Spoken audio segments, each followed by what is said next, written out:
Salut à tous, j'espère que vous allez bien, on est de retour. J'espère que vous allez mieux, j'espère que tout le monde va bien. Ces derniers jours ont été peut-être un petit peu compliqués évidemment pour les supporters du Barça. Et s'il y a bien un match pour relever la tête et pour se remettre un petit peu les idées en place, c'est bien un Classico.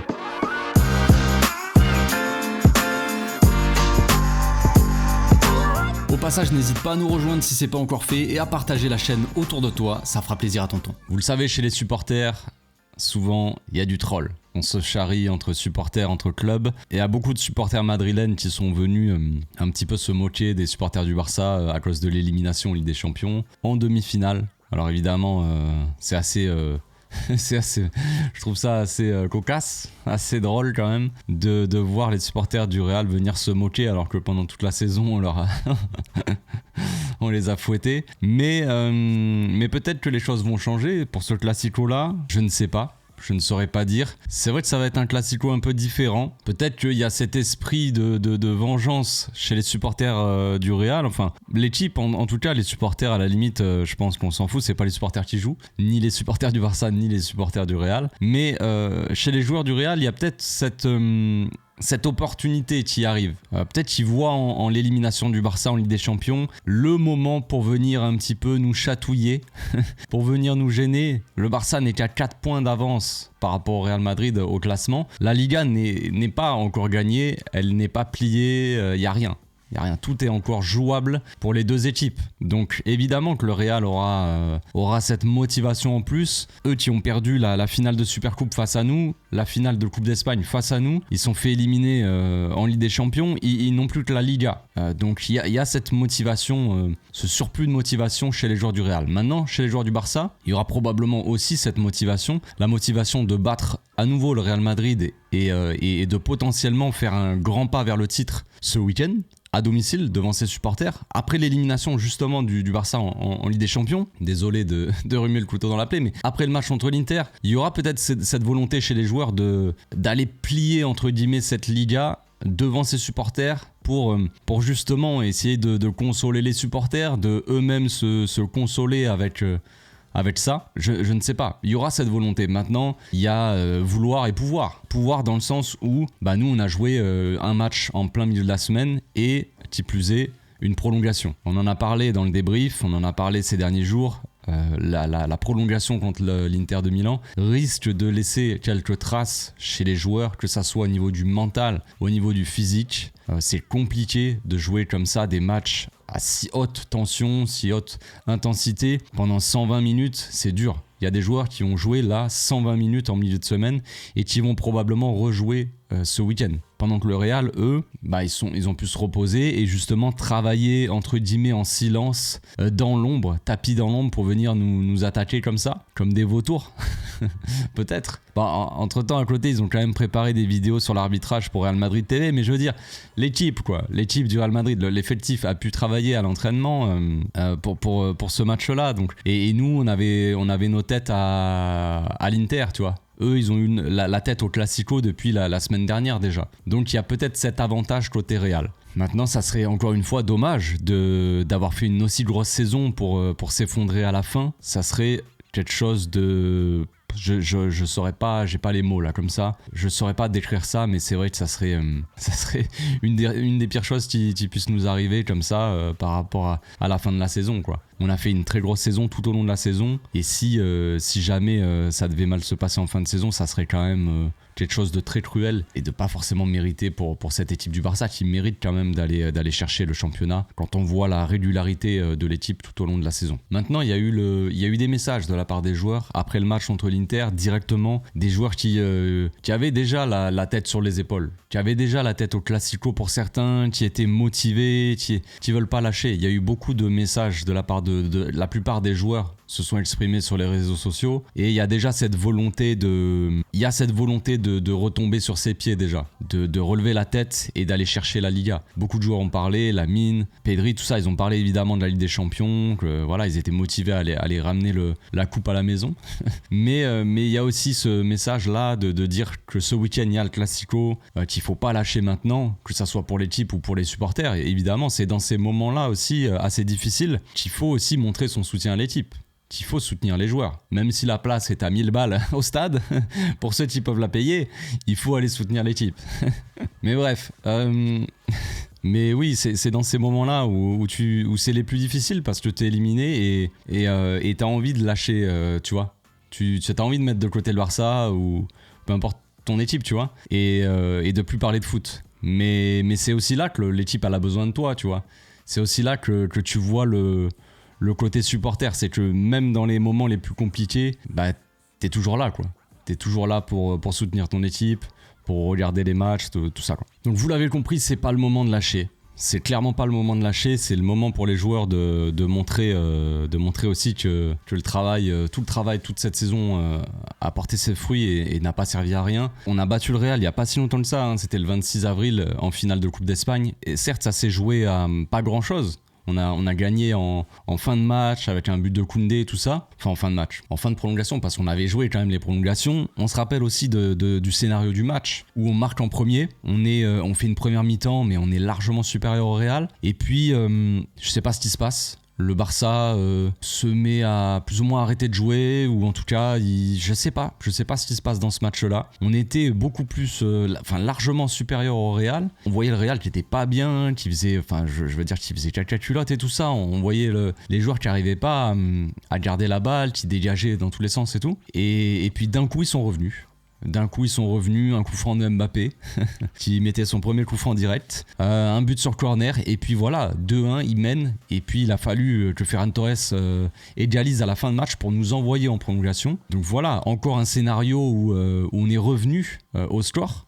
On en a parlé ça aussi contre l'Inter dans le débrief. Donc on sait on sait de quoi est capable l'équipe. On va dire même quand on est mené, on sait qu'on est capable de revenir. Et ça c'est une force. Et aussi c'est une crainte pour les supporters de savoir que le Barça n'est jamais vraiment mort dans ces matchs. Mais il faudra démarrer de manière sérieuse, comme la dernière fois. Sauf qu'il faudra garder ce sérieux tout au long du match. Là on sera à domicile devant nos supporters. C'est maintenant.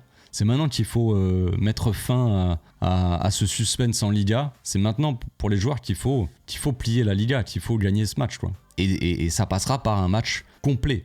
On l'a vu cette saison, finale de Supercoupe, on les a complètement déchirés. Match aller chez eux, on les a lavés aussi. C'est bien.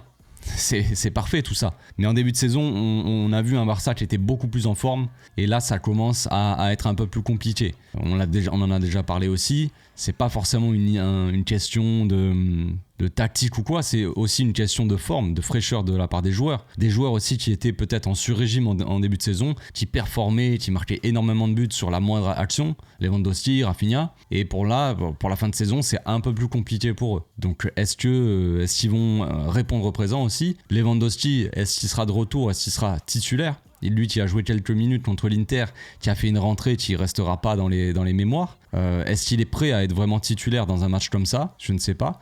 Est-ce que Baldé aussi fera son retour? Ça parlait d'un retour contre l'Inter, finalement il n'a pas été convoqué. Donc je pense que Baldé fera son retour dans l'effectif. Est-ce qu'il sera titulaire? Franchement je pense pas, les gars. Tu peux pas revenir d'une absence de je sais pas combien de temps pour blessure à d'un coup tu reviens, t'es titulaire comme ça. Ça me paraît assez risqué. Je pense que le flic veut pas prendre trop de risques avec les joueurs. Après il y a le retour aussi de Casado. Ça parle d'un retour déjà depuis quelques semaines. Casado pourrait faire son retour dans l'effectif. Donc évidemment, encore une fois, elle ne sera pas titulaire, mais pourquoi pas le voir quelques minutes aussi en fin de match. Ça fait plaisir. Ça fait plaisir si on a quelques retours pour la fin de saison, on va en avoir besoin parce que, comme je l'ai dit, là, si on arrive à gagner contre le Real, peut-être qu'on a on fait un pas de plus vers le titre, qu'on plie à moitié, on fait vraiment le break pour cette Liga, mais ça sera pas totalement fini. Il faudra être sérieux jusqu'au bout. Et si jamais on gagne pas contre le Real, si jamais on perd, ou si même on fait match nul, eh bien encore plus, il faudra être encore plus sérieux jusqu'au bout. Et ces retours-là de blessures vont faire évidemment du bien. Parce qu'on sent des joueurs quand même assez fatigués et on manque pas mal de banc, quoi. On manque un peu de profondeur de banc, disons. Enfin bref, on va passer à la composition d'équipe, les amis, c'est parti. Voici donc mon 11 pour le match de dimanche. Oui, parce que le match est dimanche après-midi. Donc, on a Garcia, latéral droit, pas de Koundé toujours. Koubarsi, Inigo dans l'axe. Ça, c'est une évidence totale.